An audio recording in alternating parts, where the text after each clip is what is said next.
Good morning students. हम हमारी MA final की क्लास में fifth paper approaches to western philosophy पढ़ेंगे। इस एमए फाइनल में आप लोगों के 5 पेपर हैं, जिसमें से ये जो पहला पेपर है अप्रोचेस टू वेस्टर्न फिलॉसफी, ये कंपलसरी पेपर है। ये पेपर आपको मैं पढ़ाऊँगी और आज हम इस वीडियो में, जैसे कि मैंने व्हाट्सएप ग्रुप पे शेयर कर दिया है आप लोगों को इसका सिलेबस। अब मैं इसके सिलेबस के बारे में आपको थोड़ा सा बता देती हूँ कि ये सिलेबस क्या है, इसमें हम कौन कौन से फिलोसफर्स को पढ़ेंगे और कौन सा टाइम पीरियड हम पढ़ेंगे। जैसे एमए प्रीवियस में आप लोगों ने जो वेस्टर्न फिलोसफी पढ़ी थी वो अर्ली ग्रीक फिलोसफी से लेकर आप लोगों ने हेगेल, शोपेनहावर, नीत्शे, इन सबको पढ़ा था। अब हम कंटेम्प्रेरी वेस्टर्न फिलोसफी कहेंगे, जिसे अप्रोचेस टू वेस्टर्न फिलोसफी आपके पेपर का नाम है।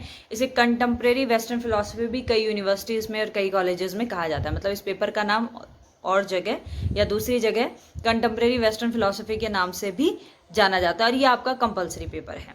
इसके बाद के पेपर में कुछ ऑप्शनल है जो आपको डिपार्टमेंट की तरफ से बताए जाएंगे, लेकिन ये कंपलसरी पेपर है जिसमें ये आप सब लोगों को एक साथ पढ़ना है। तो इस पेपर में जैसे मैंने आपको सिलेबस ग्रुप पे शेयर किया है, आप लोगों ने देखा है कि ये 3 यूनिट में डिवाइड है, जिसमें से हर यूनिट में हमको एक तरीके से कह सकते हैं कि कुछ स्कूल्स हैं वेस्टर्न फिलॉसफी में, उनके फिलोसफर्स को पढ़ना है। देखिए, वेस्टर्न फिलॉसफी में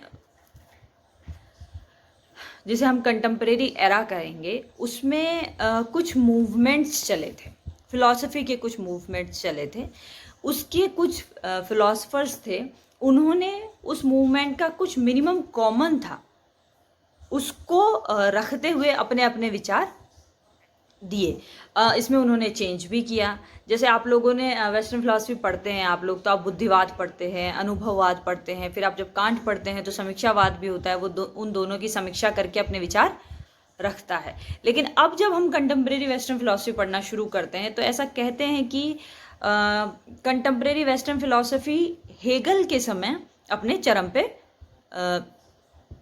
पहुंची थी और उसका क्रिटिसिज्म शुरू होता है। हेगल के क्रिटिसिज्म के साथ कंटेम्प्रेरी वेस्टर्न फिलॉसफी शुरू होती है। या फिर हम कहते हैं कि हेगल की परंपरा का एक और दार्शनिक है ब्रैडले, जिसका आइडियलिज्म आपको इस पेपर में पढ़ना है।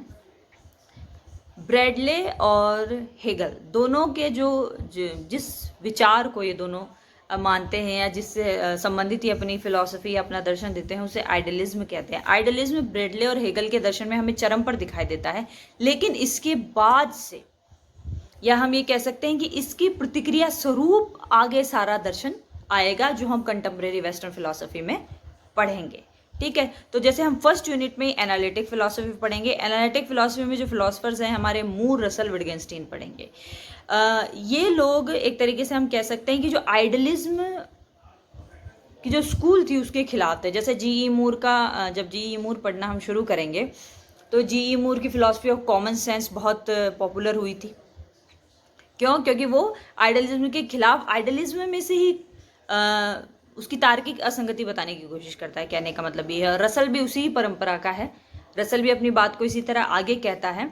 जैसे कि इसका नाम है एनालिटिक फिलॉसफी, तो ये विश्लेषणात्मक दर्शन माना जाता है। अब ये किसका विश्लेषण करता है, कैसे करता है और इसमें क्या है, ये हम तब पढ़ेंगे। ऐसे ही हम विटगेंस्टीन को पढ़ेंगे। विटगेंस्टीन की 2 किताबों के बारे में हम बेसिकली जब विटगेंस्टीन को पढ़ेंगे, और उसको 2 भाग में बांट दिया जाता है। एक पूर्ववर्ती विटगेंस्टीन है, एक परवर्ती विटगेंस्टीन है। तो पूर्ववर्ती विटगेंस्टीन की बुक है ट्रैक्टेटस, उसके बारे में हम पढ़ेंगे, और परवर्ती विटगेंस्टीन में फिलोसॉफिकल इन्वेस्टिगेशन, ये किताबें हम उसकी पढ़ेंगे। उसके बाद एक लॉजिकल पॉजिटिविज्म भी 20वीं शताब्दी के शुरू के 2 दशकों में वियना स्कूल करके या वियना सर्किल करके एक मूवमेंट चला था, वहीं से लॉजिकल पॉजिटिविज्म शुरू होता है। इसके भी 3 फिलोसफर्स हम पढ़ेंगे, कार्नेप, एयर और शिल्क।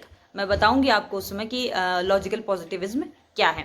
इसके अलावा जो दूसरी यूनिट है उसमें हम 2 मूवमेंट पढ़ेंगे, एग्जिस्टेंशियलिज्म जिसे हम अस्तित्ववाद कह सकते हैं, और फेनोमेनोलॉजी जिसे फेनोमेनोलॉजी ही कहते हैं। इसके एग्जिस्टेंशियलिज्म में हम पढ़ेंगे 4 फिलोसफर्स को, जास्पर्स को, सार्त्र को, हाइडेगर को और क्रिकेगार्ड को। ये अस्तित्ववाद क्या है, ये एक तरीके से ये समझ लीजिए कि मानव के अस्तित्व पर बहुत गहनता से चिंतन इसमें किया गया है, और हम डेप्थ में पढ़ेंगे जब हम अस्तित्ववाद या एग्जिस्टेंशियलिज्म पढ़ेंगे। उसके बाद आता है हमारे सामने फेनोमेनोलॉजी। फेनोमेनोलॉजी का जो सबसे बड़ा या ये कह सकते हैं कि फेनोमेनोलॉजी को जो सबसे ज़्यादा क्लियर करने वाला फिलोसफर कोई है तो वो हुसर्ल है। हम हुसर्ल को इसमें पढ़ेंगे। तो फेनोमेनोलॉजी क्या है, चिंतन की कौन सी पद्धति है, इसमें चेतना के बारे में क्या बातें कही गई है, फेनोमेनोलॉजी के माध्यम से हुसर्ल क्या कहना चाहता है, क्या तलाशना चाहता है, ये जब हम फेनोमेनोलॉजी पढ़ेंगे तो मैं आप लोगों को बताऊंगी। जो थर्ड यूनिट है उसमें हमें 3 मूवमेंट्स पढ़ने हैं। एक है प्रैग्मेटिज्म, एक डायलेक्टिक मटीरियलिज्म और एक आइडियलिज्म, जिसकी चर्चा मैं कर चुकी। आइडियलिज्म में हम सिर्फ ब्रैडले को पढ़ेंगे। हीगल आप लोग वेस्टर्न फिलॉसफी की क्लास में प्रीवियस में पढ़ चुके। अब डायलेक्टिक मटीरियलिज्म में हम कार्ल मार्क्स को पढ़ेंगे। ये हेगल के ही विचार को विपरीत तरीके से पढ़ाता है। जहां पर हेगल के विचार में आइडिया मेन है, वहीं कार्ल मार्क्स के विचार में मैटर, जड़ प्रमुख हो जाता है।